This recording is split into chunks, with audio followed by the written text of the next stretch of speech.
Good morning everyone, welcome to Saraswati classes. आज हम करेंगे सर्वोच्च न्यायालय से बनने वाले जितने भी एमसीक्यूज हैं उनको।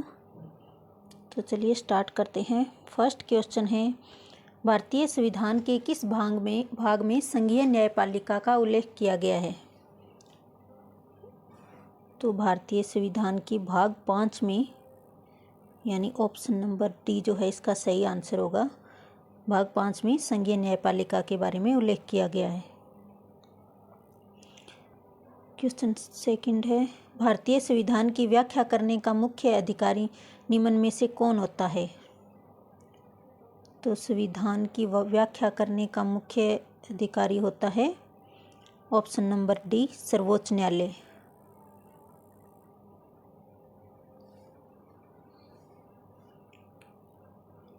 क्वेश्चन नंबर 3 देख लीजिए, निम्नलिखित में से किसके अंतर्गत भारत में सर्वप्रथम सर्वोच्च न्यायालय की स्थापना हुई थी?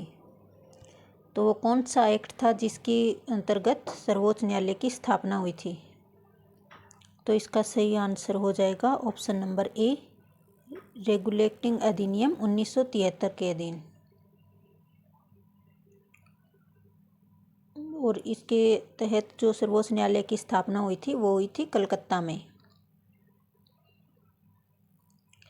क्वेश्चन नंबर 4 देख लीजिए, मूल रूप से संविधान में सर्वोच्च न्यायालय में मुख्य न्यायाधीश के अतिरिक्त कितने न्यायाधीश का प्रावधान किया गया है? जो मूल संविधान था उसमें मुख्य न्यायाधीश के अतिरिक्त कितने न्यायाधीश का प्रावधान किया गया था? तो उस समय किया गया था कुल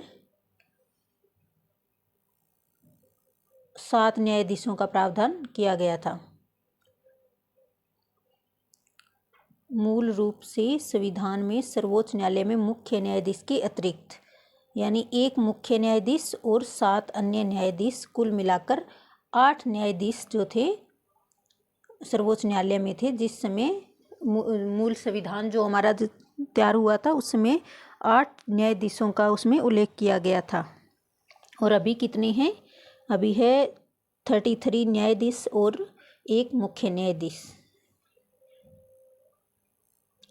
क्वेश्चन नंबर 5 है, वर्तमान में सर्वोच्च न्यायालय में मुख्य न्यायाधीश के अतिरिक्त कितने न्यायाधीश का प्रावधान किया गया है? तो इसका हमने अभी जिक्र किया है। तो यहाँ पे ऑप्शन में मिस्टेक हुई है, यानी 33 आएगा और इसका आंसर हो जाएगा 33, यानी 33 न्यायाधीश और एक मुख्य न्यायाधीश, कुल मिलाकर सर्वोच्च न्यायालय में 34 न्यायाधीश हैं। क्वेश्चन नंबर 6 देख लीजिए, उच्चतम न्यायालय के न्यायाधीशों की संख्या में वृद्धि करने की शक्ति किसके पास होती है? तो क्वेश्चन नंबर 6 का सही आंसर हो जाएगा संसद के पास। ऑप्शन नंबर सी इसका सही आंसर होगा कि उच्चतम न्यायालय के न्यायाधीशों में की संख्या में वृद्धि करने की शक्ति संसद के पास होती है। क्वेश्चन नंबर 7, उच्चतम न्यायालय के मुख्य न्यायाधीश की नियुक्ति निम्न में से कौन करता है? तो मुख्य न्यायाधीश की नियुक्ति की जाती है, इसका सही आंसर होगा ऑप्शन नंबर डी, यानी राष्ट्रपति के द्वारा। क्वेश्चन नंबर 8 देख लीजिए, राष्ट्रपति सर्वोच्च न्यायालय के अन्य न्यायाधीशों की नियुक्ति में किससे परामर्श करते हैं? तो किससे परामर्श करते हैं? सुप्रीम कोर्ट के मुख्य न्यायाधीश से। सर्वोच्च न्यायालय में जो अन्य न्यायाधीशों की नियुक्ति की जाती है राष्ट्रपति के द्वारा, तो इसमें सर्वोच्च न्यायालय के मुख्य न्यायाधीश से परामर्श किया जाता है। क्वेश्चन नंबर 9 है, भारत के कार्यवाहक मुख्य न्यायाधीश की नियुक्ति निम्न में से कौन करता है? तो कार्यवाहक जो मुख्य न्यायाधीश होते हैं उनकी नियुक्ति कौन करता है? तो क्वेश्चन नंबर 9 का सही आंसर होगा ऑप्शन नंबर सी, यानी राष्ट्रपति जो है कार्यवाहक मुख्य न्यायाधीश की नियुक्ति करता है।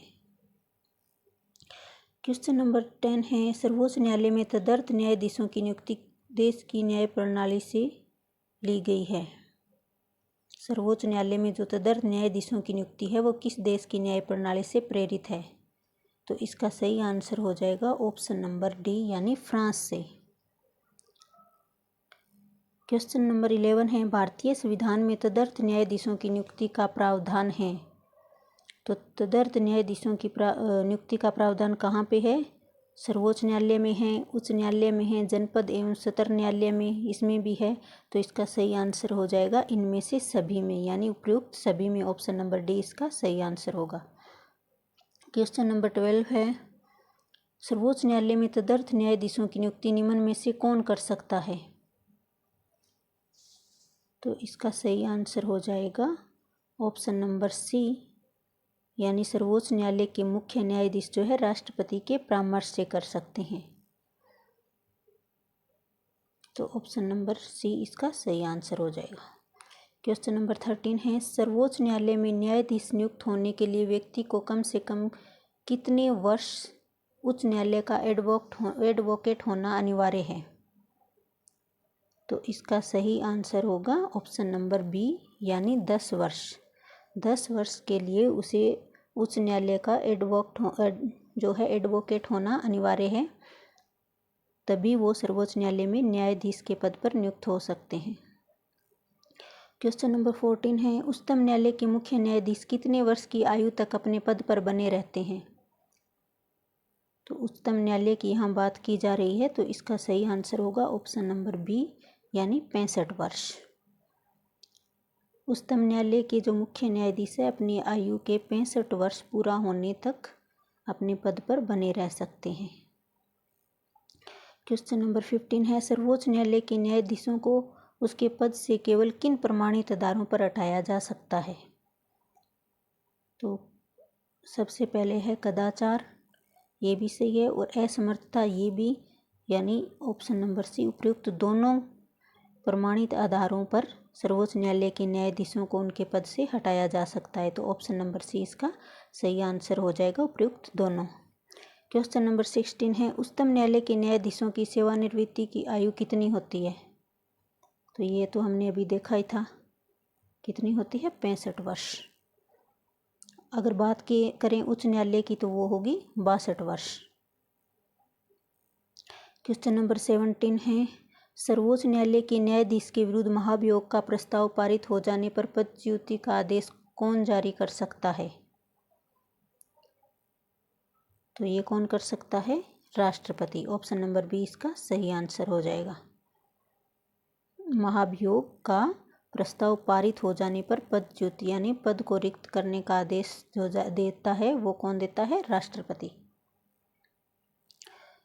क्वेश्चन नंबर 18 है, जब राष्ट्रपति और उपराष्ट्रपति दोनों के पद खाली हो तब उनका कार्य कौन करेगा?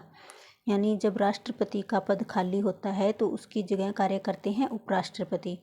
अगर उपराष्ट्रपति का पद भी खाली होता है तो राष्ट्रपति की जगह कार्य कौन करेंगे? तो वो करेंगे भारत के मुख्य न्यायाधीश, यानी ऑप्शन नंबर सी इसका सही आंसर हो जाएगा। क्वेश्चन नंबर 19 है, सेवानिवृत्ति के पश्चात सर्वोच्च न्यायालय के न्यायाधीश वकालत कर सकते हैं। तो वो कहाँ पे वकालत कर सकते हैं? केवल सर्वोच्च न्यायालय में, केवल उच्च न्यायालय में, सर्वोच्च न्यायालय तथा उच्च न्यायालय दोनों में, या किसी भी न्यायालय में नहीं? तो इसका सही आंसर होगा ऑप्शन नंबर डी, किसी भी न्यायालय में नहीं। सेवानिवृत्ति के पश्चात सर्वोच्च न्यायालय के न्यायाधीश किसी भी न्यायालय में वकालत नहीं कर सकते। क्वेश्चन नंबर 20 देख लीजिए, सर्वोच्च न्यायालय के अधिकार क्षेत्र में वृद्धि करने का अधिकार किसके पास होता है? तो इसका सही आंसर हो जाएगा ऑप्शन नंबर सी, यानी संसद के पास। सर्वोच्च न्यायालय के अधिकार क्षेत्र में वृद्धि करने का अधिकार संसद के पास होता है। क्वेश्चन नंबर 21, सर्वोच्च न्यायालय में न्यायिक कामकाज के लिए किस भाषा का प्रयोग किया जाता है?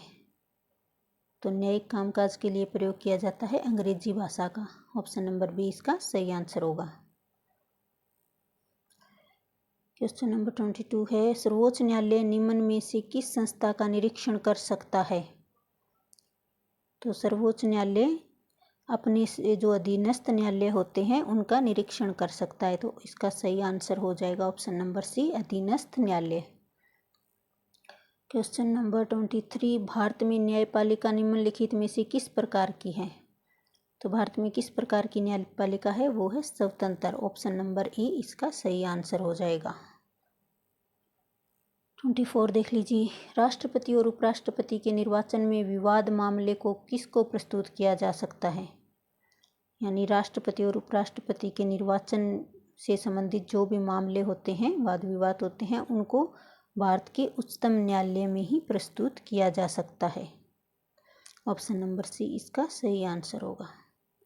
क्वेश्चन 25 देख लीजिए। राष्ट्रपति और उपराष्ट्रपति से संबंधित चुनाव विवादों को सुलझाने का अधिकार उच्चतम न्यायालय को है, तो यह उसका अधिकार किस प्रकार का अधिकार है? तो उसका यह एक मौलिक अधिकार है। ऑप्शन नंबर ई, 25 का ऑप्शन नंबर ई सही आंसर होगा। ये उसका मौलिक अधिकार है।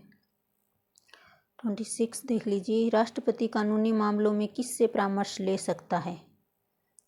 तो कानूनी मामलों में परामर्श ले सकता है सर्वोच्च न्यायालय से, यानी उच्चतम न्यायालय से जो है राष्ट्रपति कानूनी मामलों से संबंधित जो भी उसे परामर्श लेना है वो ले सकता है। 27 देख लीजिए। उच्चतम न्यायालय को किस अनुच्छेद के अंतर्गत परामर्शदात्री बनाया गया है? यानी जब राष्ट्रपति जो सुप्रीम कोर्ट से परामर्श लेता है वो किस अनुच्छेद के तहत लेता है? तो वो है अनुच्छेद 143। ऑप्शन नंबर सी इसका सही आंसर होगा। 28 क्वेश्चन देख लीजिए। न्यायिक पुनर्विलोकन का अधिकार किसके पास होता है? तो ये होता है उच्चतम न्यायालय के पास। ऑप्शन नंबर बी इसका सही आंसर हो जाएगा। 29 केंद्र और राज्यों के विवादों का समाधान करना सर्वोच्च न्यायालय के किस क्षेत्राधिकार के अंतर्गत आता है? यानी केंद्र और राज्यों के बीच अगर किसी बात को लेकर विवाद होता है तो उसका समाधान सर्वोच्च न्यायालय में किया जाता है, तो वो उसके किस क्षेत्राधिकार के अंतर्गत आता है? तो इसका सही आंसर होगा ऑप्शन नंबर डी, यानी प्रारंभिक क्षेत्राधिकार के अंतर्गत आता है। क्वेश्चन नंबर 30 देख लीजिए। जनहित याचिका निम्नलिखित में से किस न्यायालय में दायर की जा सकती है? तो जनहित याचिका उच्च न्यायालय में की जा सकती है, सर्वोच्च न्यायालय में भी की जा सकती है। तो ऑप्शन नंबर सी है उपयुक्त दोनों, यानी ऑप्शन सी इसका सही आंसर हो जाएगा। क्वेश्चन 31 देख लीजिए। सर्वोच्च न्यायालय निम्न में से किसे हटाने के लिए राष्ट्रपति से सिफारिश कर सकता है? तो इनमें से किसको हटाने के लिए राष्ट्रपति से सर्वोच्च न्यायालय जो है सिफारिश कर सकता है? तो लोकसभा अध्यक्ष को नहीं कर सकता, संघ लोक सेवा आयोग के सदस्यों को कर सकता है, मंत्रिपरिषद की किसी भी सदस्य को नहीं कर सकता। इस पर ऑप्शन नंबर बी इसका सही आंसर हो जाएगा। संघ लोक सेवा आयोग के अध्यक्ष व सदस्यों को हटाने के लिए सर्वोच्च न्यायालय राष्ट्रपति से सिफारिश कर सकता है। 32 देख लीजिए। सर्वोच्च न्यायालय के प्रथम मुख्य न्यायाधीश निम्नलिखित में से कौन थे? तो सर्वोच्च न्यायालय के प्रथम न्यायाधीश कौन थे? Option number A Hiralal Jekania जो है सर्वोच्च न्यायालय के प्रथम मुख्य न्यायाधीश थे। ऑप्शन नंबर ए इसका सही आंसर हो जाएगा। 33 सर्वोच्च न्यायालय के मुख्य न्यायाधीश के पद पर सर्वाधिक लंबी अवधि तक कौन पदस्थ रहे थे? यानी सर्वोच्च न्यायालय में ऐसे कौन से मुख्य न्यायाधीश हैं जो सबसे लंबी अवधि तक रहे हैं? तो वो हैं YV Chandrachud. Option number D इसका सही आंसर हो जाएगा। क्वेश्चन 34 सर्वोच्च न्यायालय के मुख्य न्यायाधीश के पद पर सबसे कम समय तक कौन आसीन रहे थे? सबसे लंबे समय तक हमने देख लिया, और अब देखना है सबसे कम समय तक। तो सबसे कम समय तक रहने वाले हैं कमल नारायण सिंह, यानी ऑप्शन नंबर सी इसका सही आंसर होगा। 35 है उच्चतम न्यायालय की प्रथम महिला न्यायाधीश कौन थी? उच्चतम न्यायालय में पहली महिला न्यायाधीश कौन थी? तो ये थी फातिमा बीबी। ऑप्शन नंबर सी इसका सही आंसर होगा। 36 है संविधान की व्याख्या करने का अंतिम अधिकार किसके पास होता है? तो संविधान की व्याख्या करने का अंतिम अधिकार होता है सर्वोच्च न्यायालय के पास। ऑप्शन नंबर डी इसका सही आंसर होगा। 37 देख लीजिए, निम्नलिखित में से किसके मामले उच्च न्यायालय व उच्चतम न्यायालय दोनों की अधिकारिता में आते हैं? यानी किससे संबंधित मामले हैं? इनमें से केंद्र राज्यों के संबंध बीच में जो विवाद होते हैं वो उच्च न्यायालय के अधीन नहीं आते। राज्यों के परस्पर विवाद ये भी उच्च न्यायालयों के अधीन नहीं आते। संविधान के उल्लंघन से संरक्षण ये भी। तो मूल अधिकारों का संरक्षण जो है वो उच्च न्यायालय और उच्चतम न्यायालय दोनों की अधिकारिता में आते हैं। बाकी जो तीनों हैं ये केवल उच्चतम न्यायालय के अधिकारिता क्षेत्र में आते हैं, जबकि मूल अधिकारों के संरक्षण से संबंधित जो मामले होते हैं वो उच्चतम न्यायालय और उच्च न्यायालय दोनों के अधिकारिता क्षेत्र में आते हैं। 38 है, जब राष्ट्रपति और उपराष्ट्रपति का पद खाली हो तो भारत के राष्ट्रपति के पद पर कौन होता है? तो तब होता है भारत के मुख्य न्यायाधीश। ऑप्शन नंबर बी इसका सही आंसर होगा। सर्वोच्च न्यायालय में न्यायाधीश नियुक्त होने के लिए व्यक्ति को कम से कम कितने वर्ष उच्च न्यायालय का एडवोकेट होना चाहिए? तो ये तो हमने अभी देखा ही था कि 10 वर्ष का। क्वेश्चन नंबर 40 और आज के सेट का हमारा आखिरी क्वेश्चन, भारत के उच्चतम न्यायालय में न्यायाधीशों की संख्या बढ़ाने का अधिकार किसके पास होता है? तो किसके पास होता है? ये होता है भारत की संसद के पास। ऑप्शन नंबर ए इसका सही आंसर होगा। तो सर्वोच्च न्यायालय से बनने वाले जितने भी एमसीक्यूज थे हमने देख लिए, तो आपको भी ये अच्छी तरह से याद हो गए होंगे। आपकी 40 में से कितनी क्वेश्चन सही हुए हैं ये हमें कमेंट करके बताएं। वीडियो कैसी लगी है ये भी हमें कमेंट में बताएं। और अगर आप चैनल पे नए हैं तो चैनल को सब्सक्राइब कर लें और पास में जो बेल आइकन का बटन है उसे भी दबा लें, ताकि हमारे आने वाले सभी वीडियो आप तक पहुंचती रहे। नेक्स्ट वीडियो में फिर मिलेंगे, तब तक के लिए धन्यवाद।